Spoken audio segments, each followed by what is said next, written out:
after the first year. After the first year, they cut it down. Right. It was like about that much higher than the track the first year. Okay. It was because they just got the track in. It was quite a bit higher. Were you involved, Stan? How did you get involved with the Len Briggs, Lloyd Williams? I just came to Sugar Grove in 1951, and somehow we just got involved with that. Were you involved in Skyline also? No, I wasn't involved in Skyline. I was doing most of my work. I was working at Art Metal then at nights, so I didn't do that much. Right. But then Leonard, I lived just down the street from Leonard, so that's when we got involved with the other one. Did he come up one day and say, "Hey, I need your help"? No, we was all good friends of Marv's, and Marv decided he was involved in the racetrack. He was going to get involved in it. Can I turn this light on? That's good. Thank you. And so they said they needed help, and everybody just come up and helped. Did you find that generally in the Sugar Grove area that kind of a community effort to? I think a lot of it was. I think Leonard had a lot of friends, and Marv had a lot of friends, and everybody, they was known. They'd lived here all their life, Right. So they decided that this was where they was going to go. They had a Stateline Speedway, and they said it, and Marv said, "Well, I don't have time to do the work up there," because he was running the gas station. He just got that gas station. Right. And everybody it was just like a community. If everybody just helped. One of those things that happens. Do you know why? Because Leonard and some of them were affiliated with Skyline. Do you know why they decided to kind of leave Skyline and create their own track? Well, I heard that Fred Coons and Leonard was together at Skyline, and that Fred said that was his track and Leonard was out. So then they decided they got to talking, and Lloyd Williams and him. Lloyd I think was the announcer up there, and Lloyd and Leonard. And then we got together and talked, and they went over and talked to Marv, and Marv thought it was a good idea. So they went to the bank, borrowed the money. And bought some land up on Cartwright Road, eh? Yeah. The first year, 1956, were you involved with being in the pits? Pits here? No. Russ Thompson was running the pits that year. Okay. And I don't know who was with him, but I know Russ Thompson was involved in it. When did you first get involved with the pits? In the following year. Did they explain what it is you had to do? No, you just figured it out. Leonard used to, when we first started up there, Leonard would send the lineup down for the race to begin with. We never did the feature race because we was too busy. By the time you figured two guys running that whole pit area, trying to line up the heat races and the semis, why, you didn't have time to sit down and figure out a feature race. So that was sent down from up on the flat scoring area. Oh, okay. But Leonard gave you the heat races and before the night started. Yeah. He told you. Well, we knew how many cars was there, and what cars, and then we knew basically what cars to run in what race. Did he tell you where to line them up, or did you decide that? But the last few years we did all that on the semis and well, he did a lot of the semis because we were still. By the time they had the first semi lined up, getting ready for the first semi, we were still fighting the third heat race to come out. Oh, jeez. Some of them were a little slow getting out to the track. Then there was others that was ready to go. But there was some that always pulled, you know, they had their way of doing things. And you worked with them people. Some of them would just come in, the third heat race cars was always there, but some of them were still working on their cars when it was over with, when the first two was over with. Most of the time they was all right. But semis were a little harder to get because there was people that got smashed up a little bit on the heat race and the first two heat races, so you had to work with the people on that. So you would get notice as to how the started up. What about the feature race? Did you know ahead of time how that was going to be scheduled? No. No? No. By the time the consolation was over, we knew it was in the consolation race. Mm-hmm. And then you had your three heat races. We always ran 3 heat races, Right. 2 semis, and a consolation race. So by the time you got through with that, they had pretty much how they wanted the feature lined up. Mm-hmm. It was always like the slower cars in the front and the fast cars in the back. Right. Because that was the only fair way of running the race. Who would determine that? Was that you? Stan? No. We had basically, when Red and I was doing the heat races, we knew who was running the first heat race, who was running the second heat race, and who was going to run the third. Right. Some people didn't want to run the first or second because they didn't want to smash up their cars. The track was a little wet. Right. So your track is always wet on your first 2 races. Right, right. So they didn't want to basically run them. Once in a while, the guys in the third heat race would say something like, well, how come I'm always running a third heat race in the back? So we take and put them in the second heat race in the front. Mm-hmm. Just once in a while, you get a very good heat race out of that. Okay.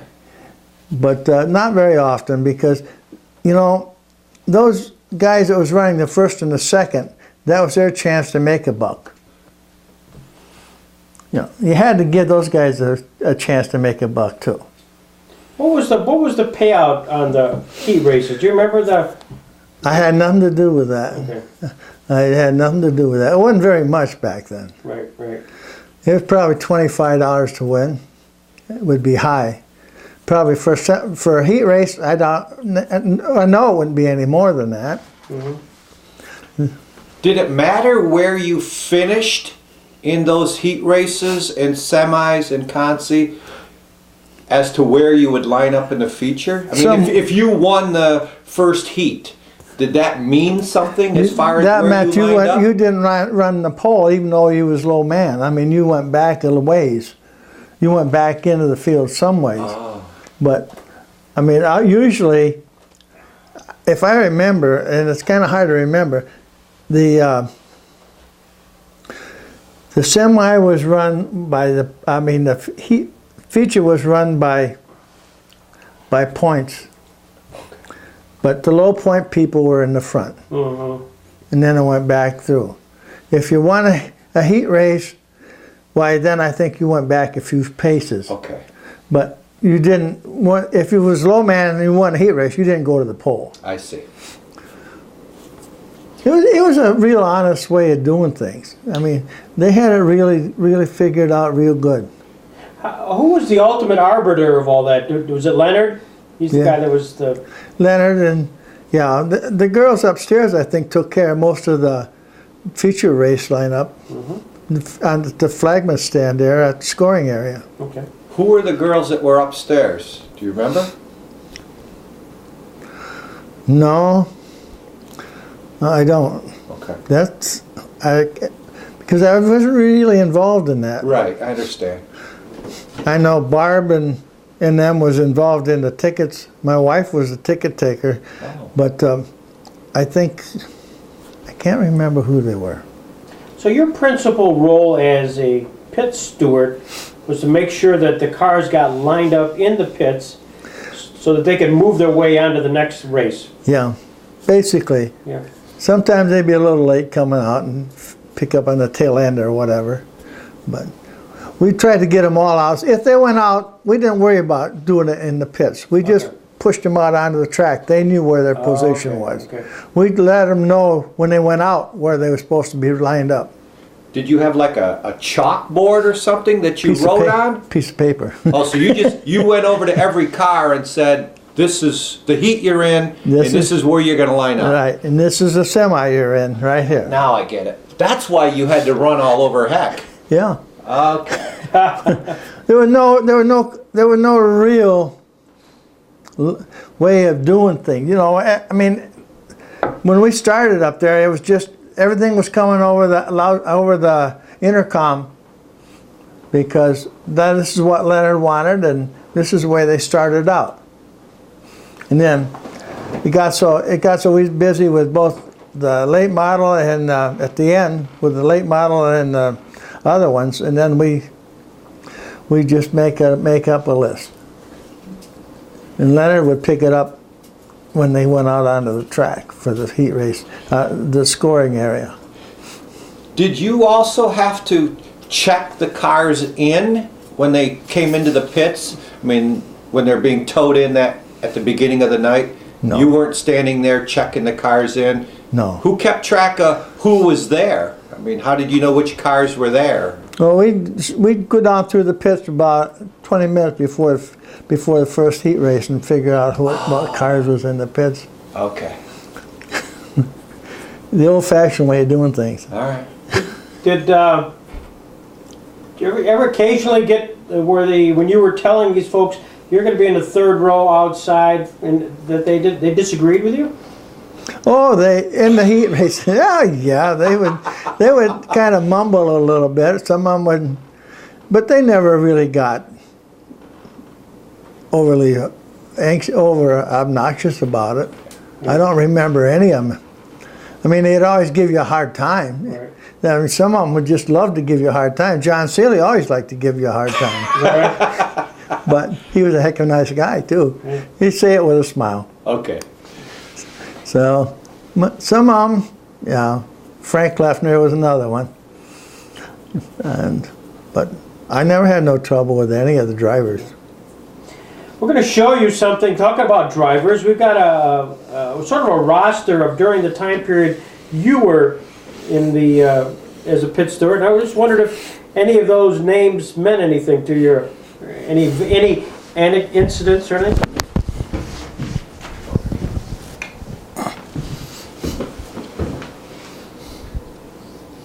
Wrong one.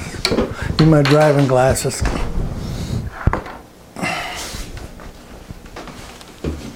Hold on. Jim Scott. Well, most of these guys, they never give you never really gave anybody a hard time. Names on here I haven't thought about in years and years and years.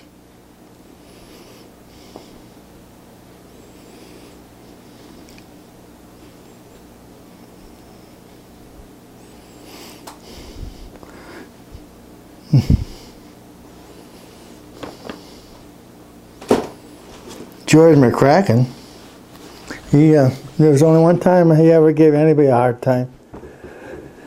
He was from down by Ridgeway. And Kenny Johnson spun him out in a heat race one time. And he turned around the other way, and when Kenny went to get the checkered flag for the heat race, George come back down the track the other way after him. I never forget that. There's some other ones on the back, Stan. Any of those names ring a bell?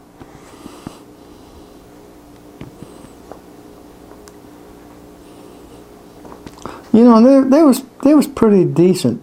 Most of them. They liked to talk and grumble, but Dean Layfield, he was the one that would race in a heat race just as hard as he would race in in a feature race. Is that right? Yeah. Yeah. Yeah, I like the.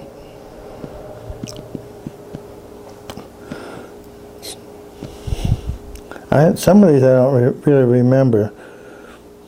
Frank was just like to give people a hard time. But, I mean, it was all of a big joke. Jim Patrick, I think he had the best car that I ever seen up there, that racetrack. Really? Well, tell us about it. Well, just the way he would handle. You know, he could come into that first turn and that car would just glide. And everybody else was jumping around. Oh. And I mean, he just had a perfect car. No kidding. Yeah.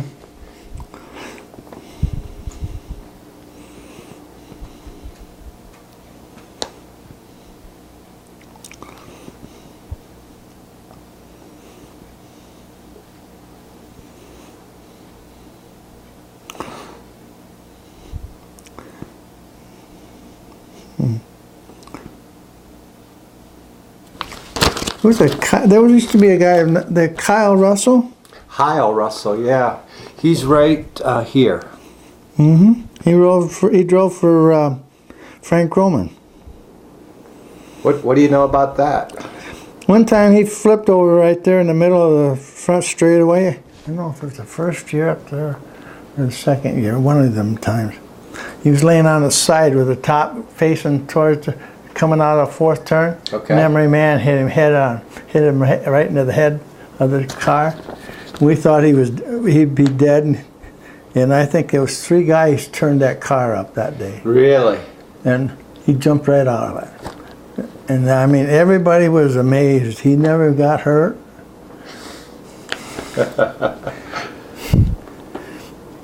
Were there other bad accidents that you remember where you said, "My God, we were really concerned"? Not really. There were never too many. In the late model race, these was pretty good.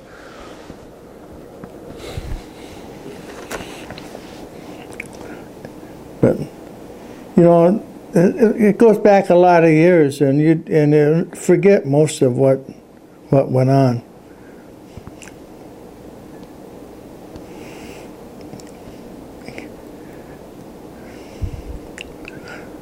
This one here, didn't he used to run NASCAR? Yes, he did. Jim Fiebelkorn. And he won a NASCAR championship in 1949 or 50. Did he? Fiebelkorn? I think so. No kidding. I think I got a book that says that it. Okay. Yeah, he did run some NASCAR races. Mm-hmm. Yeah. Him and Bud Moore. Yeah. Yeah. But most of the time we were so busy we didn't really see it. You know, there was accidents. People get turned over and hit the fence, and they didn't have the cement walls up there back then. They had just a cable up there on the turns, so people would get tied up in that. You started in '57 as a pit steward. How long did you work at that job? Till 64. 64. Okay. Yeah. Was there a time when you said enough's enough? 64. Was there a reason for it? A trigger event? Well, I think it started the first part of the year when they started that all cars had to have the inside fenders and all the it's going more towards the NASCAR type stuff. And Brown was doing, some didn't have it but they could race, some didn't have it but they couldn't race, and they couldn't race. And one kid come up and he had Eb Young, come up there on opening night. He had the prettiest Plymouth you ever seen in your life up there. And they told him he couldn't race because he didn't have the inner fenders. And that started the season off, and I didn't like it from then on, you know. Mm-hmm. And then when Johnny Whitehead was 2 laps ahead and running like crazy at the super modifieds that they had up there, and I was telling him how far ahead he was in 2 laps, he just waved. And when he blew the engine, I stood there and laughed, and I said, "That's enough." Yeah. That's enough. You don't need, it's got to the point where it's not fun anymore.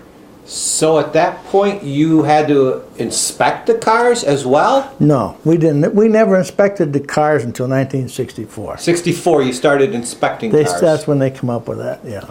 Okay, so that kind of took the fun out of it, didn't it? Oh, yeah.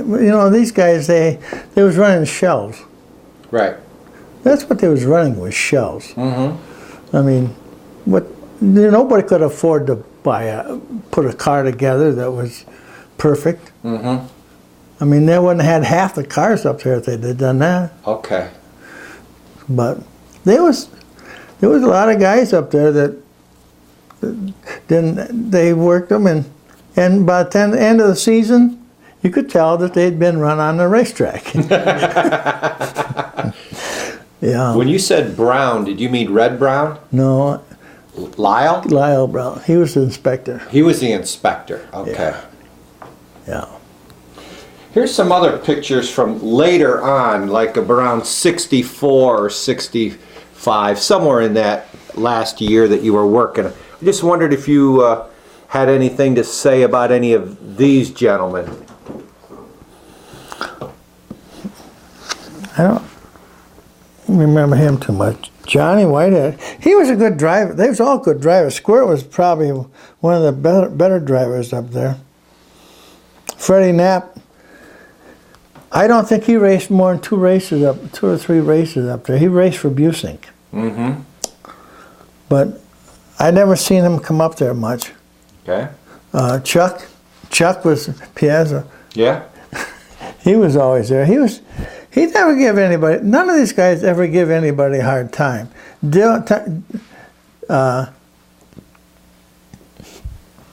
Johnny Ditch. I don't remember him. He must have come after I did, after I left. Red would probably remember him because Red worked a year or two after I did. Okay. But Squirt always had a good car. Floyd Finale. Well, Floyd was a little hot if you touched his car. Oh, is that right? Floyd didn't like people banging his car. Well, I don't blame him. He put a lot of money and a lot of time in that car. Jim Scott, he was always, I don't know. He's the one that took his wife and his kids for a ride after the races, running around that track. And maybe he didn't figure he was running fast, but to us, he was. And it got so after that we just turned the lights off on the track after. Oh, he had his family out there going around? Yeah. Who was that? Jim Scott. Jim Scott. There you go. There you go. He probably wouldn't remember it. Well, we're going to find out. We're going to see him this afternoon. It was just one of those things he did. Uh-huh. And I mean, Leonard and everybody else, it was a little excitement. It was a big deal. It was a big deal. No big deal to Jim, though. No, heck no. Jim was a good boy in a lot of other ways. Most of these guys, you didn't have trouble with the drivers. You had trouble with the pit crews. Oh? More than anything else. The drivers never give you a hard time to the pit crews. Some of the pit crews would give you a little hard time, and the average, most of them was just, and I don't remember this guy either. Remember Tom Dill? Yeah, Tom Dill. He'd get out there and run like hell, and his boss, he rode for Mobilia. Joe Mobilia, and he was a pain in the butt. Why was that? What did he do that was He's a problem? always trying to stand in the middle of the track entranceway. And Leonard would say, well, we got so. He'd be halfway out on the track, screaming. What was he trying to do? Help Tom? Or why did he feel he had to be out there? I don't know. Nobody else had to be out there. So it was your job to keep him back. Yeah. keep them off the track. Keep them out of that entrance way into the track. Well, you couldn't do that. And then it got so half his crew was out there. We'd heard that Tom was pretty aggressive on the track. He was. Yeah. Yeah. But I think Tom knew who he could be aggressive with and who he could not be aggressive with. Mm-hmm. Oh. I think he knew exactly. He didn't want to, the ones he could push, and the one, it's just like everybody else. Everybody else would do the same. Right. But he was very aggressive on the track. And he was good. Yeah. Well, we've heard that he parked a few folks in his day. I think he has. Yeah, but you know, when you go back, why you gotta stop and think about it. And I guess what we thought was bad back then, you see him running now, and it's not any worse now than it was then, or any worse then than it is now. But Tom was aggressive. Everybody used to say Squirt was a dirty driver, but Squirt, he'd worry you to death. He'd be right on your tail. He'd be right on your side. But Squirt and Bobby, I don't think they ever took too many people out. Mm-hmm. Last few years I was up there, I would go out in the middle of the track on the turns 1 and 2 to watch for anybody that caused an accident. They went to the back of the field. Ah. Oh. So I would always watch, but the guys, he was Squirt and Bobby, they would run right up alongside of you. But they never, very seldom. I mean, unless you come down on them, why? And then it got so Squirt was running on the inside, and everybody else started running there, so he went to the outside. Oh. So Squirt could run that Dodge of his out on the outside edge pretty good. Was he the best during your time period? Probably, yeah. Yeah. Him and Layfield and Stars was the best there was up there. Yeah.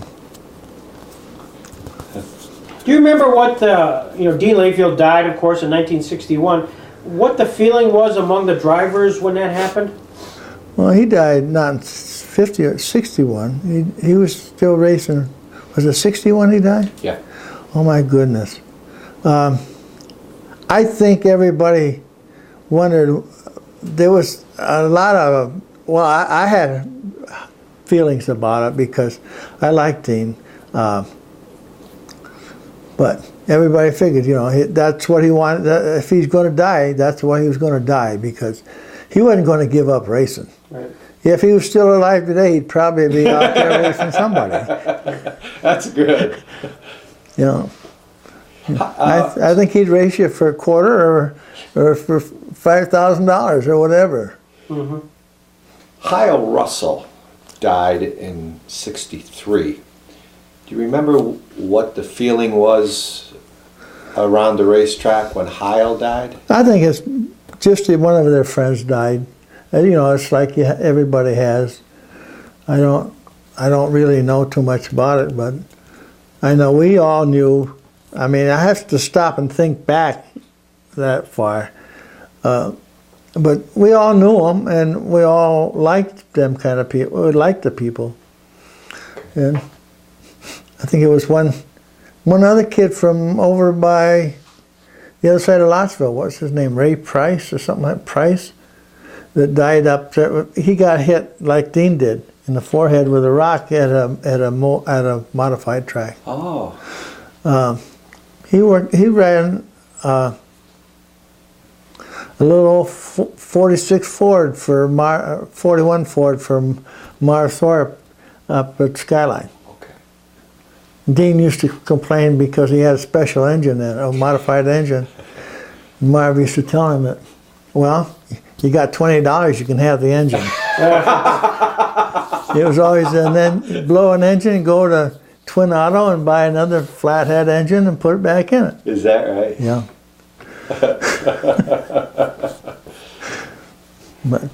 Yeah, and he drove a little bit, I think, at Stateline, maybe, for Marv the first year. I'm not sure. But he left this area. He was upstate New York and got killed. As you reflect back on from 1957 to 64, when you were intimately involved with that, was there a highlight or two that you kind of close your eyes and say, you know, Greg, this is something I remember that you forgot to ask about? For a modified, probably the one I always think about is when they had the 100-lap races, 100 cars, 100 laps. Mm-hmm. Well, there's two of them. One night, we had 100 cars on the track, and they had them lined. We just started the race, and the lights went out. Oh my gosh! They blew a big fuse on the box down for all the lights. But you know, there was never an accident from that. They all stopped. There was never an accident in that 100-car lap. 100 cars, and there was never an accident. And one of the other ones was when we had 100 cars up there for a race, and I think it was Keith Lundmark. They picked it. Somehow he got turned, and they flipped his car up, and I think he rode over the top of 4 cars before he come to a stop. My gosh! Just flipped him right like that, right down the back When there's straightaway. 100 cars on the track, they must fill the whole track. Just basically, yeah. The back of the pack must be touching the Pretty front of the close. pack. Pretty close. How do you figure out how to start that one? Well, that How's the lineup? That was simple. You knew the fast ones. When they come in, you could tell who was fast. You put them aside, and you took the other cars, and you lined them up, and you took them out. You stand there in the entranceway, and either Red or I would stand in the entranceway, and we marked down the cars as they went out. So we knew about where they were supposed to start. Ah. And then the fast ones we put in the back. Okay. That's a lot of figuring. So I mean, you knew it. Keith Lundmark, Chuck Martin, and that one that worked for run for Russ Thompson from Bradford, and the Pilar, and a few of those. You knew that they had hot cars. You could tell when they came in, they had hot cars. And, you know, because they looked nicer. They was nicer looking cars, and I mean, they weren't all beat up. Some of them, I think they'd taken out of the woodwork to bring to the racetrack. Do you remember? Did you get paid for doing your work at the racetrack? I think $5 or $10 a night. $5 or $10. Yeah. So you really got rich. Oh yeah, we got real rich. It was just fun. It was just fun, you know. Did your wife go to the races? Yeah, she took tickets up there for quite a few years. Okay. So she probably got another $5. Yeah. Oh boy, you guys are hog wild then. Yeah. Yeah. Always curious, during the week, since you raced on Saturday, was there a lot of conversation going on in Sugar Grove during the week about what happened the week before? I mean, was it a community conversation? Well, there could have been a lot, probably, because I was working at Art Metal then, days, and I was working for Marv Thorpe on nights, evenings at the gas station. Oh. And then I worked Saturday for Marv till 5 o'clock, and then I come home, got a quick shower, and changed my clothes and went to the racetrack. And you had your farm also? No, we didn't have that. Oh, you didn't have your farm then? No. Ooh, I was going to say, I don't know when you found time to do that. Yeah. No, we just did that, but it was fun, you know. And then they went to Erie's. I didn't get involved in that. A couple times I did, but I didn't get involved in Erie. Let me ask you about some of the guys who were the flagmen up here. You've talked about Marv, and I can tell he was one of your best friends. And Yeah. But after Marv, a guy named Jim Ponder took over. From over by Corey someplace. Was he? Yeah, I think he was. What can you tell us about Jim Ponder? I think he was a very good flagman. He had good control of the track, and I think I never seen him get riled at anybody, but he knew what was going on. Just like there's not much you can do when you're running a race up there, you know. But when they brought in the modifieds or whatever you want to call them, I think I kind of pushed him a little bit on that. But when he was running just the late model races, he was very good at it. Do you remember a guy named Pete Abers? No. No. Art Anderson? He wasn't a flagman up there. When I was... Maybe not when you were there. He might have come in. Maybe he came along later. I think he did. I think when somebody took Jim's place, I think, before I left, but I don't remember who they were. All right. How did they select the flagman? I think they just found somebody that could do it and they hired him. I don't know. Yeah, so they go out to other tracks and see who might be available? Well, you know, Leonard was running a lot of tracks around here. Okay. I mean, they run Highland and they run the one over by Bradford, up on top of the hill there, Bradford Speedway, and they ran all these other tracks. And I think that Leonard knew who was there. Mm-hmm. And they ran over, I think over by Meadville. There was a track over by Meadville. And so they knew who was available. Sure. So I think that's how Leonard figured out, knew who they were. I didn't know Jim personally. I mean, I knew him at the track. Right. But never got involved because he was in the middle of the track and I was in the end of the track. As you reflect back on some things that happened in the pits, is there an incident or two you'd say, Greg, this is the funniest thing I ever saw happen in the pits while I was there? It's, you know, no, not really. The only thing I remember is trying to stop Floyd from Nelly from getting into a fight or something like that. But that was usually pretty normal. But Floyd was I don't know. Sometimes he just blow, mm-hmm. And his brother was the same. So his brother Bud. But they're both good guys. They're both good guys, but just a short temper, that's all. How about the third brother, Laverne? Was he the same way? He was worse. He was a pain in the butt. He was worse than the other two? Well, you had to keep fighting him to keep him off the racetrack too, you know. And once in a while I'm going to do this or I'm going to do that. And he'd maybe kind of shake his little fist at you once in a while, but... Was he the toughest? No. I mean... I think Bud was probably. Okay, yeah. Yeah, but they blow it up. They blow over it, and by the time the feature came, they was out of it. It was all said and done. Everything was said and done. You didn't ever have to actually go break up a fight, did you? Once in a while, I'd go and holler at Bud or Floyd. Okay. But they just look at you, and pretty soon things would come to an end. I don't think there was ever a fight. Okay. But it was just a lot of arguing and hollering and name calling. And name calling. Shocking. Shocking. Yeah, we're so surprised to hear this, Stan. Yeah, they was, like I said, most of those guys up there, they had, well, it's a sport that you're going to run into each other on a dirt track. Right. Dirt track racing, I don't care, you're going to run into somebody. Right. During the night, it's bound to happen. There's nothing you can do about it. You hit a slippery spot in the track, or somebody throws a piece of mud up and hits you in the windshield so you can't see for a couple of minutes. Why? But I mean, that's dirt track racing. You have to live with it. Yeah. You follow it now? Do you go up to Stateline? I haven't been there about 4 times since I quit. Okay. My daughter comes home and we go. Yeah. Yeah.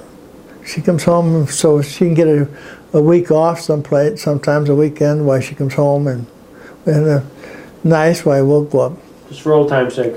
Yeah. Well, she likes dirt track racing. Yeah. Yeah. She likes racing of any kind.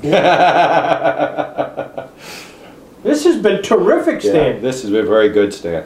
We appreciate it. And what's going to happen with all of this is in September of next year, down in Jamestown at the Jackson Center, we're going to have the world premiere of a documentary on Stateline Speedway, the first 10 years of which you're a part.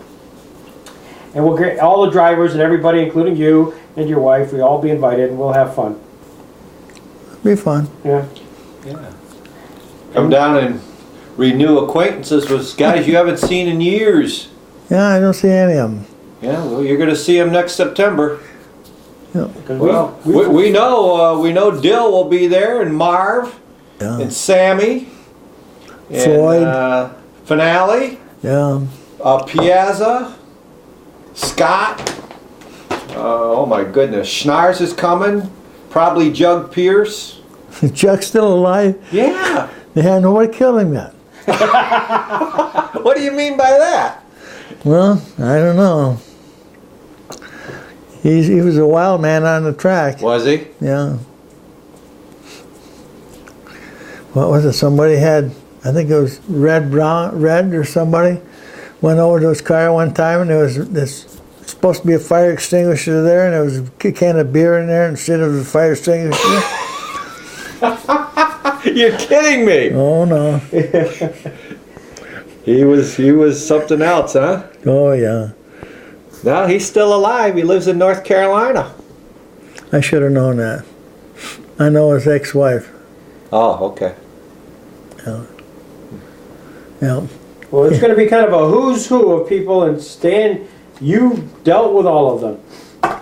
Yeah, there was a good bunch of guys, really. You know what, Greg? You know how we've talked about we're going to have someone announce the drivers and that? Maybe we ought to have Stan figure out the lineup. Yeah, you can have your little. So you can stand there and write down the names as they come in and figure out who's going to be first and who's going to be last. That'd be fun. Fast guys in the back, it's still the same. Yeah. We'll send Squirt to the back. What I really was interested in is 1958 when they brought that NASCAR up here. What do you remember about that race? Well, they had 10 cars, I think, that night. Mm-hmm. And 10 NASCAR cars? 10 NASCAR. That's it? Yep. I got the lineup, I think, in that book I got in there. And Petty there, old man Petty, Yeah. come over and he says, well, do you have any local drivers? I said, yeah, but I said, their cars are not legal to run with you guys. He says, we need cars. He told Red and I, he said, we need cars. And he says, and I don't care what they are. He says, can you get them? Well, John Seeley was in the stands, and Paul Wilson was in the stands, and a few of the others. And Marv had one, and they was all in the stands, so we went up and started talking to them. And we got them to go get their cars. And the steward for the NASCAR, he said, well, it has to be inspected. And Petty says, no, they don't. And he says, well, it has to join NASCAR. He says, no, they don't. So Petty was pretty much the boss, huh? Yeah. Well, they had 10, about 10 cars. Or Shorty Rollins won the race. Okay. And yeah, that was, oh my goodness. Why do you suppose there were only 10 cars that showed up? Well, they had one in Bradford a week before, or night before, or week before, and they didn't have many down there. Squirt come up with a car, a strictly stock car, and if he'd had his regular front end underneath the car, he'd have won the race. You wanted Stateline? Yeah. Really? Yeah.